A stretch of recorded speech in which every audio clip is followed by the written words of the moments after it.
অধ্যক্ষ নাৰায়ণ ডেকা ডাঙৰীয়া আসন গ্ৰহণ কৰিবলৈ অনুৰোধ জনাইছোঁ তথা ডিব্ৰুগড় পৌৰ নিগমৰ মেয়ৰ ডক্টৰ শৌকত পাত্ৰ আৰু গৃহ নিৰ্মাণ আৰু নগৰ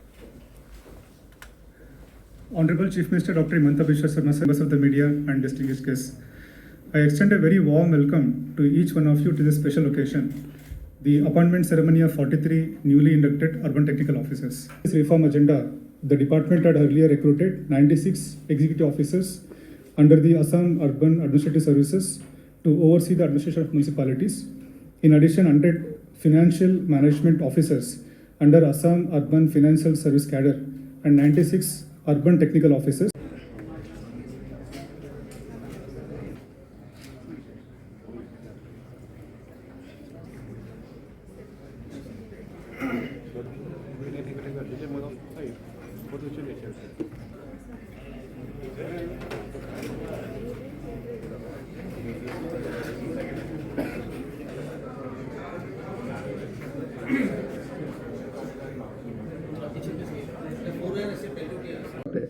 পৌৰ নিগম নিকায়সমূহৰ ৰাজহ আমি 30% বিক্ৰী কৰিব পাৰিছোঁ।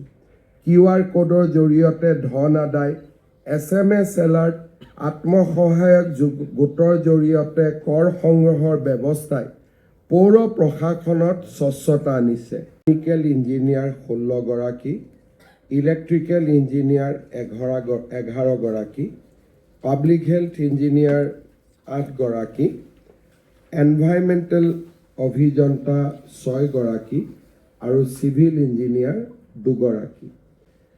আজি আমাৰ বাবে এটা গুৰুত্বপূৰ্ণ দিন।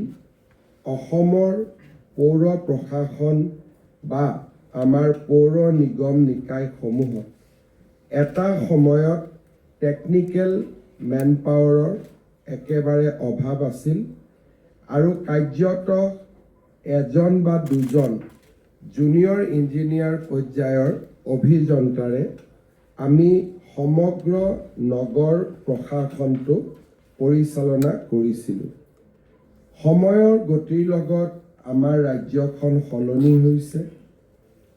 এখন গ্ৰাম্য অৰ্থনীতি বা সম্পূৰ্ণ গ্ৰামীণ ৰাজ্যৰ পৰা লাহে লাহে আমি আৰবানাইজেশ্যনৰ পথলৈ আগবাঢ়িছোঁ। আগতে অসমত এখন পৌৰ নিগম আছিল, এতিয়া আমাৰ ৰাজ্যত 3খন পৌৰ নিগম সম্ভৱ হৈছে আৰু নতুনকৈ কেইবাটাও অঞ্চলক আমি মিউনিচিপালিটি বা আৰবান এৰিয়া হিচাপে ঘোষণা কৰিছোঁ। যেতিয়া ৰাজ্যত পৌৰ নিগম নিকায় বা নগৰীয়াকৰণৰ এটা ধাৰা আৰম্ভ হয় তেতিয়া বহুবোৰ প্ৰত্যাহ্বানৰো আমি সন্মুখীন হ'ব লাগে। আৰবান ছলিড ৱেষ্ট মেনেজমেণ্টৰ পৰা ড্ৰেইনেজলৈকে আৰু হাউচিং প্লেনিঙৰ পৰা ফায়াৰ ব্ৰিগেডলৈকে লাহে লাহে আমি জটিল সমস্যাসমূহৰ সন্মুখীন হ'বলগীয়া হৈ গৈ থাকে। বিভিন্ন বিশেষকৈ আমাৰ বহুকেইখন নগৰ মহানগৰ ভাৰত চৰকাৰে এতিয়া গুৰুত্ব আৰোপ কৰিছে যে নগৰ প্ৰশাসন বা নগৰসমূহ নিজে নিজৰ ভৰিৰ ওপৰত থিয় হ'ব লাগে। তাৰ পৰিপ্ৰেক্ষিতত ফাইনেন্সিয়েল মেনেজমেণ্টটো এটা ডাঙৰ বিষয় হৈ আমাৰ সন্মুখত দেখা দিছে। আজি বহুত ভাল লাগিলে CM ছাৰৰ পৰা এপইণ্টমেণ্ট লেটাৰটো পাই। প্ৰতিষ্ঠা মই ইলেক্ট্ৰিকেল ডিপাৰ্টমেণ্টৰ বহুতেই বেছি ভাল লাগিছে। আজি মই এইটো অনুষ্ঠানটোত পাইছোঁ এইটো as a urban technical officer আৰু মই CM ছাৰক ধন্যবাদ জনাইছোঁ এইটো চাকৰিটো প্ৰদান কৰাৰ কাৰণে, আমাক নিযুক্তি পত্ৰ প্ৰদান কৰাৰ কাৰণে ধন্যবাদ। খুবেই ভাল লাগিছে, বিশেষকৈ মেৰিট বেচিছত এনেকৈ নিকাকে পোৱাৰ কাৰণে। আচলতে কষ্টৰ যেতিয়া সাৰ্থক হয় তেতিয়া আমাৰ লগতে আমাৰ মা দেউতাহঁতৰো কষ্ট সাৰ্থক হোৱা যেন লাগে। গতিকে ভাল লাগিছে আৰু বিশেষকৈ খুব কম সময়তে এক্সাম পাতি ভাইভাৰ পৰা আদি কৰি আমাৰ নিযুক্তি দিয়ালৈকে ইমান কম সময়ৰ ভিতৰতে কৰাৰ কাৰণে আৰু বেছি ভাল লাগিছে। প্ৰদান কৰা এই নিযুক্তিৰ ফলত নিযুক্তিপ্ৰাপ্ত যুৱক যুৱতীৰ সংখ্যা 1,42,029 গৰাকীলৈ বৃদ্ধি পাব। মই মাত্ৰ দুটা কথাৰে সামৰণি মাৰিম। পৌৰ নিগম আৰু নিকায়সমূহ ৰাজ্য চৰকাৰৰ প্ৰশাসনৰ লগত সম্পূৰ্ণ একে নহয়। ইয়াৰ এটা নিজস্ব প্ৰশাসনিক এক প্ৰকাৰ ক'ব গ'লে প্ৰশাসনিক এটা তেওঁলোকৰ নিজৰ এখন প্ৰশাসনিক পৃথিৱী আছে আৰু সংবিধান মতে নগৰীয়া প্ৰশাসন আৰু পৌৰ প্ৰশাসন বা গাঁও পঞ্চায়তক আমি ৰাষ্ট্ৰৰ থাৰ্ড লেয়াৰ অফ গভৰ্ণমেণ্ট বুলি কওঁ।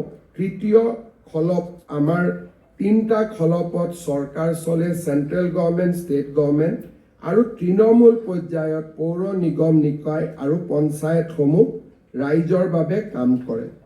মই খুবেই সুখী, বিশেষকৈ নিকাভাৱে হৈ গৈছে, মেধাভিত্তিক সম্পূৰ্ণ। আৰু আমি যিহেতু বহুতখিনি কষ্ট কৰোঁ আৰু সেই কষ্টৰ ফল যেতিয়া পাওঁ আৰু সম্পূৰ্ণ নিকা হয় বস্তুটো, সেইকাৰণেই ভাল লাগিছে আজি যথেষ্ট, আৰু আমি সুখী। মোৰ নাম অনন্যা চুমি গগৈ আৰু মোৰ ঘৰ যোৰহাটত।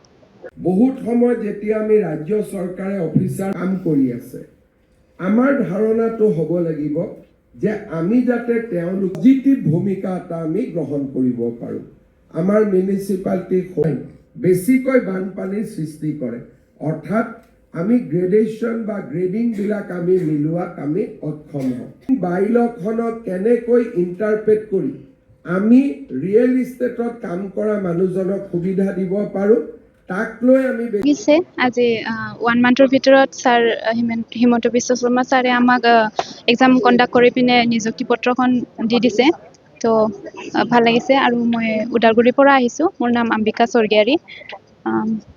ব্যৱহাৰ নকৰোঁ কিয়, সেইটো সদায় মানুহৰ সন্মুখত এক্সপ'জ হৈ থাকে। মানুহে জানে, মানুহে নকয় বেলেগ কথা, কিন্তু প্ৰত্যেকজন মানুহে আমাৰ বিষয়ে জানে, আমাৰ বিষয়ে বুজে। কমপ্লেইন দিব গৈ পেলাই, বুজাব গৈ পেলাই ৰাস্তা নোপোৱা হৈ যায়। যেতিয়া গুৱাহাটীত পানী কিয় জমা হয় বুলি আমি ডাঙৰ জানবিলাক পাৰ্মিশ্যনবোৰ কোনে দিছে? আমাৰ অফিচাৰসকলে দিছে। কেনেকৈ দিছে? আইনখনক নিজৰ মতে ইণ্টাৰপ্ৰেট কৰি দিছে। মই ব্যৱহাৰ নকৰোঁ কিয়, সেইটো সদায় মানুহৰ সন্মুখত এক্সপ'জ হৈ থাকে। মানুহে জানে, মানুহে নকয় বেলেগ কথা, কিন্তু প্ৰত্যেকজন মানুহে আমাৰ বিষয়ে জানে, আমাৰ বিষয়ে বুজে।